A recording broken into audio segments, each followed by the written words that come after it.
Creativity is an addiction. Unplugged because we will always say yes to creativity. Totally uncut because we all make mistakes. So turn it into a tool. This is Arroe Unplugged.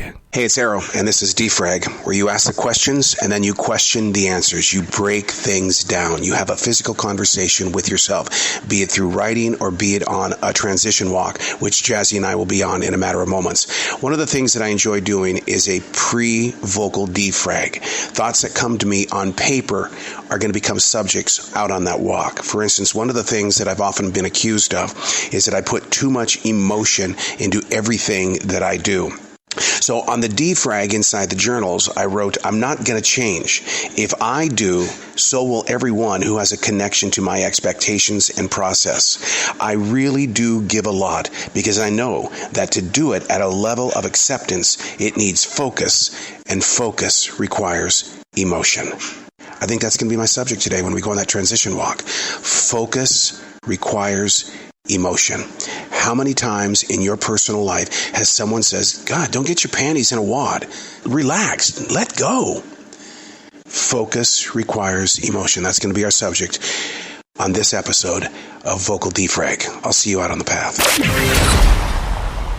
All right, we're out on the walk. Sunshine today. Yesterday was nothing but downpours, southern downpours. A transition walk is going out and allowing yourself to transition. To transition is giving yourself permission to listen to the multiple layers of moods that you go through on a daily basis. A good example of that, and this is why I defrag, is that I will question, not harshly, I'm not parenting myself, but I will question the mindset of where I was a few minutes ago, where I was writing. Saturdays are writing days for me.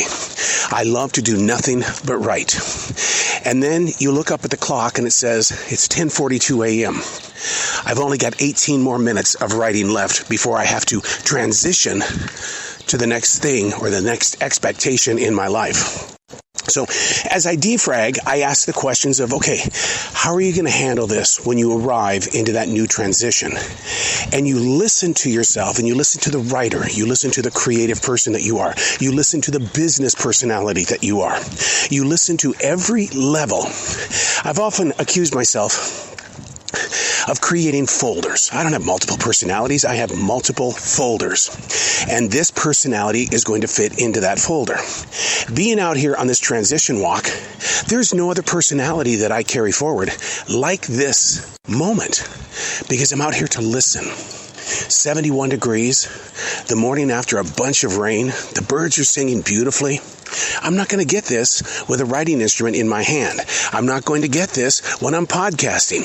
So learning to listen to your emotions is where you find your focus. All right, now that's our subject.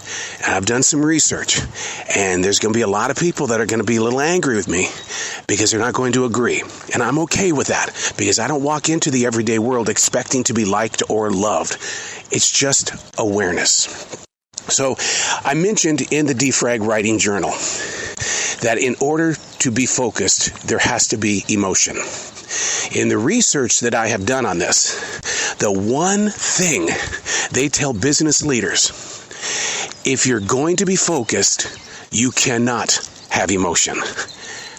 Yeah, it was one of those where I just sat there with my mouth wide open going, you're so sadly mistaken. Because the reason why people invest their time, their energy, their dedication, their loyalty, everything into that project is because they're emotionally involved. Now, emotion has a lot of definitions. The emotions that this particular article of research was about talked about the emotions of anger, being disappointed with coworkers, being fearful of big decisions that need to be made. That's the type of emotion they were talking about. My emotion that I'm speaking of is what comes from your heart in the way of going, I want to do this. I want to be able to bring this forward. I don't want to face that wall. I don't want to face this wall. What I want to do is I want to get myself emotionally involved in bringing something forward. And it's going to require focus. When I'm not focused, I see it in those that are around me. It's not that I'm screwing around. It's not that I'm sitting here saying, today we're going to be lazy. My focus is to make sure that determination and loyalty are put in play at a level of acceptance for all. It's something that I learned as a martial artist. Even though I am a third Dan, which is a third-degree black belt, when I went into that room, or that dojang, and I was with white belts, I didn't act like a third-degree black belt. I was at their level of play, the white belt. I understood their journey because I had experienced that journey. It may have been years before, but I still knew what it was like. I feel the business world is the same way. When I'm in my leadership role, I have to understand the several different layers of skills. So I get emotionally involved with bringing that day to a successful journey. I had a business manager last night sit down with me and he says, "Why do you get moody?" And I looked at him and I said, "Look around you. There's every bit the reason to get moody. And if you see me showcase a mood or a mindset, maybe you should be asking the question, as a business leader, as a department head, what haven't you put into place that is creating such situations?" See, it's a teamwork thing. It's not an I thing. If I'm moody, then how am I being affected? Why am I being affected? It goes all the way back to what I was just saying. When I'm not focused, those that are around me are not focused. That's what being a leader is all about. So this emotional thing. How do you handle situations where you don't get so emotionally involved? In my terrestrial radio days, I was always pulled into HR meetings, program directors, radio station consultants, always pulled into these meetings. And they were always bothered by how much emotion I poured into everything. I was always asking questions. I was always trying to piece things together, break things down. See, doing a vocal defrag is nothing compared to how I ran my 43 years in the broadcast industry. Because I learned as a younger kid, break it down, figure it out. Why am I not doing this? I know I've got the skills to do it, but why didn't it happen? So you put your emotion in everything that you do, and that tends to not be so easy for other people to handle. When I speak of focus and emotion in the same sentence, to me, it's like making an investment in your future. If I don't care about the project, it's just another stinking job. I got enough jobs. I don't need a job. What I like to do is use my emotions to put myself through those moments where you don't want to be at that job, where you don't want to be in front of people. If you really want to get emotional, what you have to do is be aware of what type of emotion that you're sharing with other people. Having the passion to do something can be a fire starter in other people's lives. They don't see their passion being as strong as your passion, and people are uneasy because it's like, God, I can't live up to this person. I've been there a million times. I've been with some very big people, and it's like, God, why did they get to make it? What happened here that they got the star and all I got was a mustard seed? What happened here? Sure, we all go through those emotions of jealousy, of trying to figure out why something happened. Well, when you ask the questions and you question the answers, you start breaking it down and you start identifying with everything that you're aware of. Now, is that too emotional? It could be for some, but I'm okay with that, because to find focus, if you don't have an emotional investment, it ain't going to happen. Anybody can be focused. Anybody at any time. But how long is that focus going to last? My father all the time, very strict man. He was a sergeant in World War II. And he would always tell me, find your focus.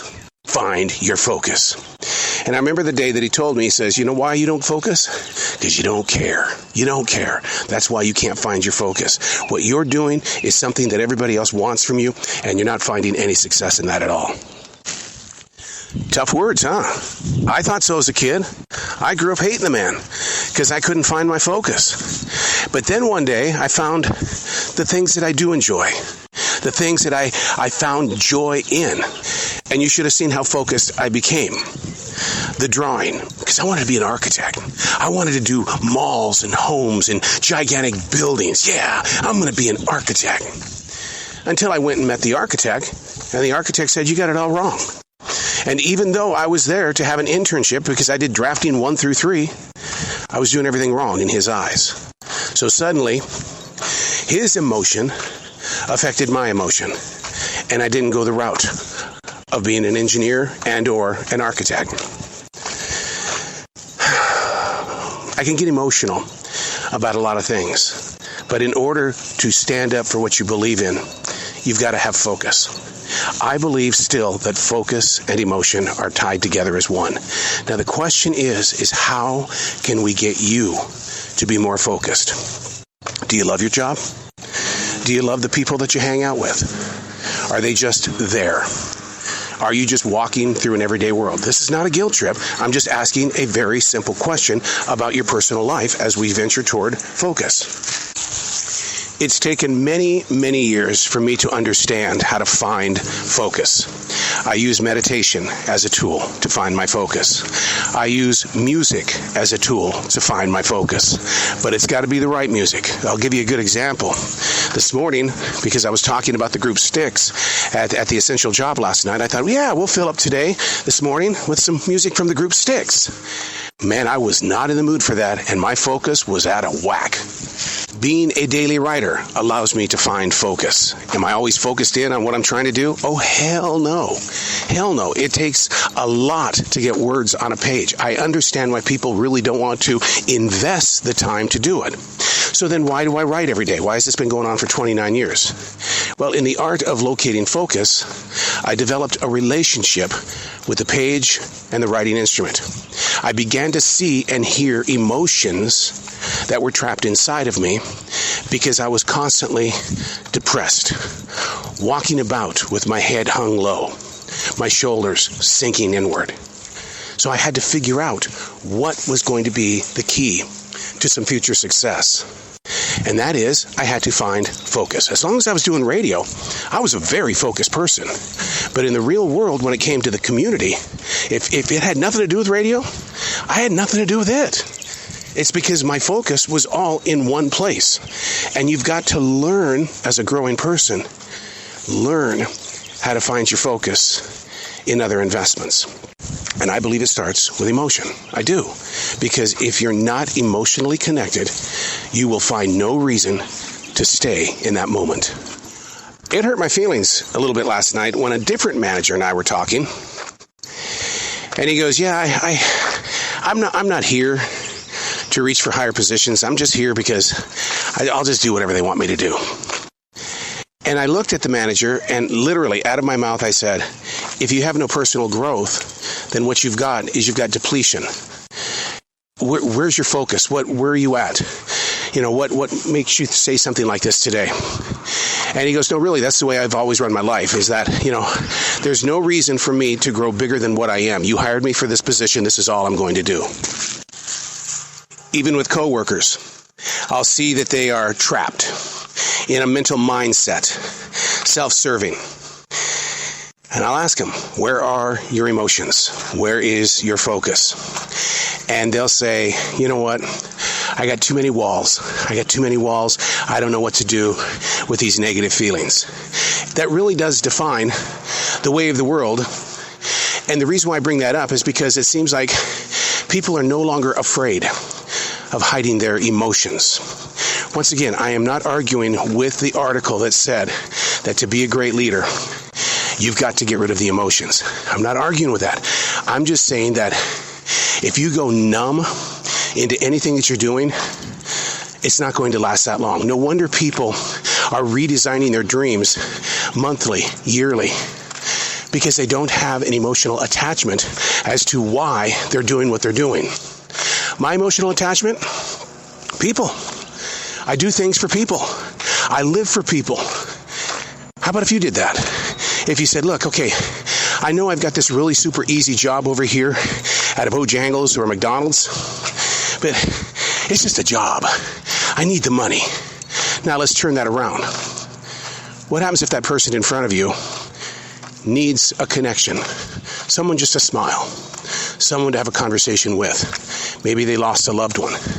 Maybe they have cancer and they just want to be with people Whereas the other family members are going, God, it's all you talk about. Emotion and focus. Your focus, what will it be today? And very easily, we could attach that to your intentions. What are your intentions today? A goal. I'm not a goal setter. Because I have really, it's like doing New Year's resolutions. Nothing hurts me worse than when I failed them. But if I have an intention that I'm going to take a transition walk on a 71-degree day to listen to the birds and to share a conversation about being focused, I'm going to make sure that that intention takes place. Become a daily writer somehow, some way, even if it's on a post-it note. Write down your thoughts. They're moving through you at 1,000,000 miles a minute, but you're ignoring them. You're not in focus. Look for the outreach. Who's going to receive? We're not here to serve ourselves. We're here to serve others. That's all I'm asking. Listen to the wind and allow the wind to help share your story. Ask the questions, question the answers. I call that defragging.